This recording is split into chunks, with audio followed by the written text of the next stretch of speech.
ആര് നിന്നാലും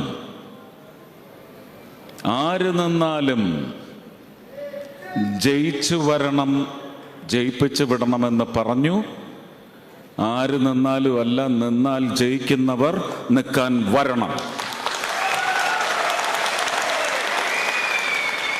കാരണം ഈ ജയത്തിൻ്റെ ഉത്തരവാദിത്വം തൃശ്ശൂരിലെ ജയവുമായിട്ട് ഒരിക്കലും താരതമ്യം ചെയ്യരുത്. അത് വലിയ ഒരു ശക്തി കേന്ദ്രത്തിലേക്ക് നിങ്ങൾ ഒരു കണ്ണി മാത്രമാണ് നൽകിയിരിക്കുന്നത്. കേരളം നിയമസഭയിലേക്ക് പാലക്കാട് നിന്നും ചേലക്കരയിൽ നിന്നും പോകുന്ന രണ്ട് തിരിനാളങ്ങൾ ഉറപ്പുവരുത്തേണ്ടത് 2026 സംഭവിച്ചാൽ അങ്ങനെ, അതല്ല അതിനു മുമ്പത് സംഭവിക്കുമെങ്കിൽ ഒരു 27 പേർ അതിനകത്ത് വരണം. കേരളം ആര് ഭരിക്കണമെന്ന് ആ 27 പേർക്ക് ചേർന്നെടുക്കുന്ന ശക്തി, ആ ശക്തി സ്വീകരിക്കുന്നിടത്താണ് ഭാരതീയ ജനതാ പാർട്ടി അവരുടെ നിലപാട്, അവരുടെ ഭരണ നിലപാട് എല്ലാം ഇവിടെ ശക്തമായി സ്ഥാപിക്കാൻ പോകുന്നത്. ഒരു കാരണവശാലും ഞാൻ നേതാക്കൾ അവരുടെ രാഷ്ട്രീയ പരിചയം വെച്ച്, സമ്പന്നത വെച്ച് അത് പറയും. അതിനവർക്ക് അവകാശമുണ്ട്. ഞാൻ വളരെ പ്രാക്ടിക്കലായിട്ട് പറഞ്ഞതാണ്. നമുക്ക് അത്യാവശ്യം വേണ്ടത് ഭരണം നിശ്ചയിക്കണം, ഭരണത്തിൽ സ്വാധീനം ചെലുത്തുക.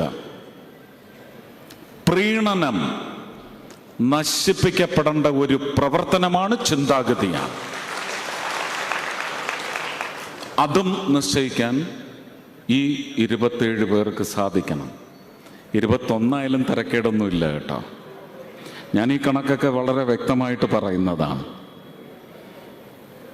ഇത് മറ്റേ ട്രോളുകാർ ഇപ്പൊ എടുത്തിട്ട് പെരുമാറാൻ തുടങ്ങിയാൽ നമ്മൾ വിജയിക്കും. അതാണ് എൻ്റെ ജീവിതം തെളിയിച്ചത്. ട്രോള് ചെയ്യണം, മറ്റേ ഗം ഗും എന്നൊക്കെ പറഞ്ഞു വരത്തില്ലേ, അവരൊക്കെ ഇതെടുത്തിട്ട് പെരുമാറണം. അത് മാത്രമാണ് നമുക്ക് വിജയ വഴി. അവരെന്തൊക്കെ നിശ്ചയിച്ചു, അതിൻ്റെ എതിരെഴുത്ത് നടത്തിയത് കേരളത്തിലെ ഇന്ത്യയുടെ ഭാഗമാണ് കേരളം എന്ന് വിശ്വസിക്കുന്ന ശുദ്ധ മനസ്സുള്ള, ഭാരതമെന്ന് ചിന്തിച്ച്, കേരളമെന്ന് ചിന്തിച്ച് മനുഷ്യരാണ് അവർക്കെതിരെ വോട്ട് രേഖപ്പെടുത്തിയത്. അത് സംഭവിക്കട്ടെ. ഇതൊരു പ്രവചന സ്വഭാവമുണ്ടെന്ന് തന്നെ കരുതിക്കോളൂ.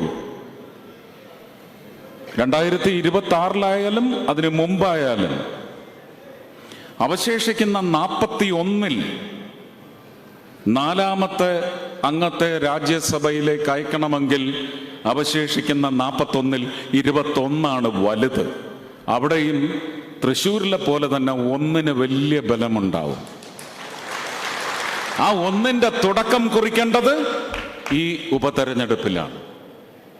കൃത്യമായി ഇങ്ങനെയുള്ള തൃശ്ശൂർ എനിക്കിഷ്ടമാണ്,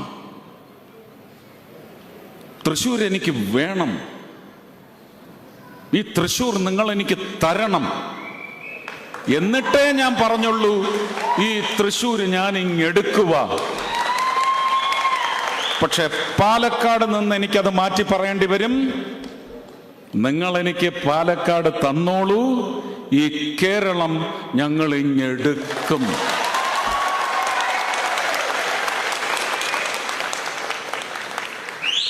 ഇതും ആ ട്രോളോസ് എടുത്തിട്ട് ഇനി ഒന്ന് പെനത്തിയാൽ നമ്മൾ രക്ഷപ്പെട്ടു. ട്രോളോസ് എന്നാണ് ഞാൻ പറഞ്ഞത്. സംസ്കാരത്തിനേറ്റ ഏറ്റവും വലിയ ചൂതിയാണ് ഈ പ്രവർത്തനം.